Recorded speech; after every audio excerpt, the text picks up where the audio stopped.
सत्तेसाठी कुणाशी भेटणारा आपला चॅनल सत्यमुख.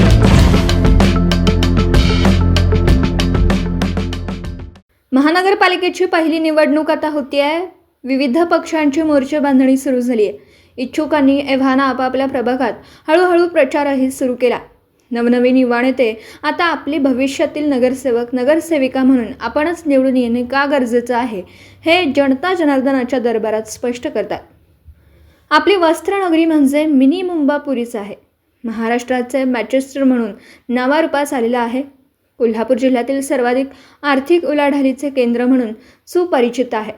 देशातील सर्व राज्यांचे लोक इथं व्यवसायाच्या निमित्ताने उदरनिर्वाहासाठी वास्तव्यास आहेत. आगामी अत्यंत कमी कालावधीत निवडणुका पारही पडतील. सत्ताधारी पक्षही अस्तित्वात आहेत आणि तब्बल 5हून अधिक वर्षांनी का होईना पण जनतेतील लोकप्रतिनिधी अर्थातच नगरसेवकांना जनतेची सेवा करण्याची संधी मिळेल.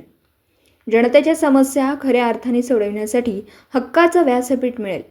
या नगरसेवकांमधील सर्वोच्च अधिकार असलेला महापालिकेचा पहिला वहिला महापौरही विराजमान होईल.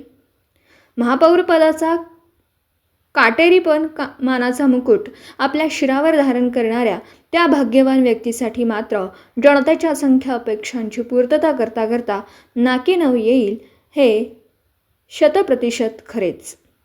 कारण तब्बल 5 वर्षांहून अधिक कालावधीसाठी सर्वसामान्य जनतेचे प्रतिनिधी जनतेचा आवाज उठवण्यासाठी त्यांच्या समस्यांचं निरसन करण्यासाठी अस्तित्वात नव्हते. त्यामुळे आगामी अनेक लोकोपयोगी कामे महापौरांना मार्गी लावावी लागतील. काही TV चॅनलनी नुकतीच काही जनतेतील लोकप्रतिनिधींकडून आगामी काळात काय अपेक्षा असतील याची शहानिशा त्यांना प्रश्न विचारून जाणून घेण्याचा प्रयत्न केला. पुढेही असे सर्वे आणखीन TV चॅनलकडून होतील. एकंदरीत निष्कलंक प्रतिनिधी असावेत. घराणेशाहीला तिलांजली देऊन नवीन प्रामाणिक व्यक्तींना संधी मिळावी.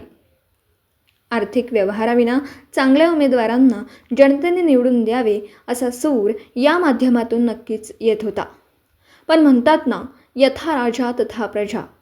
तुम्ही स्वतः मतदान देतानाच पैसे, दारू, मटण यांच्या बदल्यातच मते देणार असाल तर प्रामाणिक उमेदवारा एवढा आर्थिक भार कुठून उचलतील. पण अनेक समस्यांनी वंचित वस्त्रनगरीसाठी पक्षविरहित प्रामाणिक निष्कलंक फक्त जनतेची सेवा करणारी आणि जनतेतील वर्गणीवर निवडून येणारी एखादी आघाडी प्रामाणिक लोकसहभागातून निवडून येणं शक्य आहे. अशी उदाहरणं भूतकाळात घडलेलीही आहेत. असो, यासाठी सर्वसामान्य जनतेची जबरदस्त इच्छाशक्ती आणि एकसंधता गरजेची आहे. जे होईल ते होईल, पण आगामी निवडणुकीत सत्ताधारी पक्षाच्या नेत्याकडून अर्थातच पहिल्या वहिल्या महापौराकडून अनेक अपेक्षांचा डोंगर मात्र उभा आहे हे 100% खरेच. सगळ्यात महत्त्वाचा पिण्याच्या पाण्याचा प्रश्न आहे. सध्या नोव्हेंबरमध्ये 8 दिवसातून एकदा पाणी येत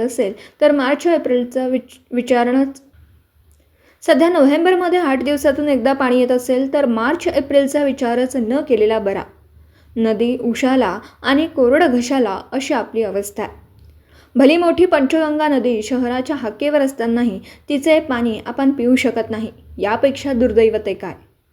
यासाठी लोकप्रतिनिधी आणि जनता या दोहोंचा नाकर्तेपणा कारणीभूत आहे.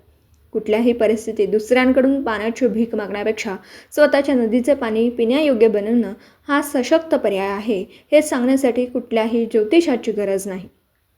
राजाराम मैदान कित्येक वर्षांपासून पूर्णत्वासाठी वंचित आहे. महाराष्ट्रातील प्रमुख मोठ्या मैदानातील एक असलेले राजाराम मैदान सुविधांअभावी रणजी सामन्यांपासूनही वंचित आहे. अनेक राष्ट्रीय स्तरापर्यंत पोहोचलेल्या कबड्डी, कुस्ती, हॉकी, खो खो, क्रिकेट सारखे इथले खेळाडू स्थानिक मैदानाच्या आणि प्रशिक्षकांच्या मार्गदर्शनाअभावी मागे पडत आहेत.